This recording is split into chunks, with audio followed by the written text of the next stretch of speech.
Think and Grow Rich by Napoleon Hill. A review of Chapter 6, Imagination, the Workshop of the Mind, the fifth step toward riches. Man can create anything he can imagine. Through the aid of imaginative faculty, man has discovered and harnessed more of nature's forces during the past 50 years than during the entire history of the human race. This is true when the book was published, it's true today, and it'll be true 50 years from now, because of the singularity principle. Singularity is a time of exponentially faster technological progress. Technology continues to develop faster and faster. At this point, when the book was written, it was actually published in 1960, man could travel at more than 600 miles per hour. In fact, man can even travel at 2,100 miles per hour. That record will be broken. Men were able to pass the 6-minute mile, the 4-minute mile. It's amazing to see how fast people are traveling and how technology is developing. Man's only limitation within reason lies in this development and use of his imagination. There are two forms of imagination. There is the synthetic imagination, which is based on old existing ideas reorganized, and the creative imagination, which is new, or new creation. It's where hunches come from. The synthetic imagination is arranging old concepts, rearranging stuff. Creative imagination, man has direct communication with God. This is where hunches and inspiration are received. All basic or new ideas are handed over to man from God through creative imagination. The creative imagination works automatically when the conscious mind is stimulated through the emotion of strong desire. Both the synthetic and creative faculties of imagination become more alert with use. Give your imagination some exercise. Center your attention on the development of synthetic imagination. You will use more often in the process of converting desire into money, this synthetic imagination. Read the entire book through, then come back to this chapter for the transformation of your desire into money. The moment you complete this, you will have definitely given concrete form to the tangible desire. Reduce your plan to writing. The moment you complete this, you will have definitely given concrete form to the tangible desire. Read it aloud. You have actually taken the first of a series of steps which will enable you to convert the thought into its physical counterpart. The laws that lead to fortune. Desire is thought impulse. Thought impulses are forms of energy. When you begin with the thought impulse, desire to accumulate money, you are drafting into your service the same stuff that God used in creating the earth. You can build a fortune through the aid of laws which are immutable. Above all, do not stop nor hesitate in your study of these principles until you have read the book at least 3 times.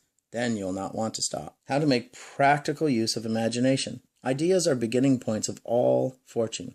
Let's examine a few well-known ideas with the hope that we can see these illustrations will convey to you definite information concerning the method by which imagination may be used in accumulated riches. The Enchanted Kettle. 50 years ago when the book was published, so this is based on today, 2016, back in 1890, a doctor drove to town with his horses and went to the back door of a pharmacy and started talking to a drug clerk named Asa. After a time of dickering, they finally determined that the clerk would pay $500 to this doctor, his entire savings for a secret formula, and an old kettle and a wooden spoon, and on a slip of paper was the secret formula. Later, that kettle was overflowing with gold. What the clerk really purchased was an idea. See if you can discover what it was what the young man added to the secret message. The old kettle is now one of the world's largest consumers of sugar, providing jobs of permanent nature to thousands of men and women. The old kettle consumes annually millions of glass bottles, providing jobs to numbers of glass workers. The old kettle's brought fame and fortune to scores of artists who have created magnificent pictures describing the product. The influence of this idea now benefits every civilized country in the world. Streams of gold to all who touch it. You probably figured it out. Every time you see the words Coca-Cola, think of Asa Chandler and him investing his entire life savings for an idea. Remember that the steps to riches described in this book were the media through which the influence of Coca-Cola has been extended to every city, town, village, and crossroads of the world. And that idea you may create as a sound way to develop your plans just the same way as Coca-Cola's duplicated the record of the worldwide thirst killer. What would I do if I had $1 million? Where there's a will, there's a way. The late Frank Gonzalez, he was going through college and he observed defects in the educational system which he believed he could correct. He made up in his mind to organize a new college. He needed $1 million to make it happen, but he could not seem to make any progress. But every night he took the thought with him to bed, and he got up with it every morning. He took it everywhere he went and turned it over in his mind. And that's, we talk about a 3x5 card where you need to write out your plan and you need to carry that card with you. Take it with you everywhere, just like Gonzalez did. With him, his desire became an obsession. And with him there was emotion with desire added. And you can read more about desire in chapter 2. He recognized that definiteness of purpose takes an animation life and power when backed by burning desire to translate the purpose into material equivalent. The time had come for action. I made up my mind then and there I would get the necessary $1 million within a week. The moment I reached a definite decision to get the money, within a specified time, a strange feeling of assurance came over me. I called the newspapers and announced I would preach a sermon on what I would do if I had $1 million. I'd been preparing that sermon for 2 years as I mulled it over and thought about it. I could see myself already in possession of the $1 million. The next morning I rose, I read the sermon, I knelt, and I asked for the sermon that might come to the attention of someone who would supply the money. In the morning I walked out of the house without my note. It was too late to go back, but it turned out to be a blessing because my own subconscious yielded the material I needed for the sermon. As I preached, I talked also to God. I told what I would do with $1 million. When I had finished, a man slowly arose and he walked up to the pulpit. I wondered what he was going to do, and he said, I believe you can do everything you said. Come to my office tomorrow morning. I will give you the $1 million.